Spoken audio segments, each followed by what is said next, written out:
Ке останат ли уште долго опасните хемикали во магазинот во Охрид со експлозивниот винил хлорид ќе се знае по 21 ноември, откако собранието на доверителите на Охрид ќе одлучува дали ќе го раскине договорот со фирмата Еко Центар 97 или ќе им биде прифатено барањето да продолжат со чистење нови 4 месеци по истекот на 9 месеци. Стечајниот управник чив подпис стои на договорот стравува дека доколку се откажат услугите на Еко Центар, опасниот отпад може со месеци да заглави во буриња во магазинот без обезбедување, надзор и одржување. Собранието на доверители ќе го запознаам најнапред со барањето, а и со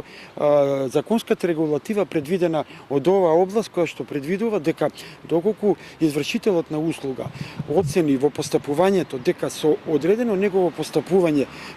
би настанале услови за евентуално настанување на некоја хаварија, должен е да прекрати со постапувањето и за таа цел да го извести нарачателот. Истражувањата на Министерството за животна средина задолжено за опасни хемикали дошло до заклучок дека во погонот за електролиза за 20 години при несоодветните процеси во воздухот и почвата под погонот завршиле големи количини од течниот и опасен метал жива. И Саздовски и државните хемичари тврдат дека спакувана жива нема во погоните. Со податоци од царина за увезени количини на жива, кои што кажува дека на годишно ниво се губеле одредени количини на жива и таа жива понирала во земјата, ја контаминирала земјата, дел испарила,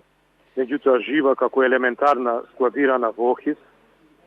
тоа нема врска. Невладиниот сектор за заштита на животната средина бараат истрага за Охрид, бидејќи според нив секојдневно испливуваат нови нерегуларности со постапувањето во овој поранешен хемиски гигант. Видовме огромни нерегуларности, дури и нерегуларности во записникот на инспекторатот од Државниот инспекторат за животна средина, каде што вела дека метилакрилатот бил спакуван безбедно,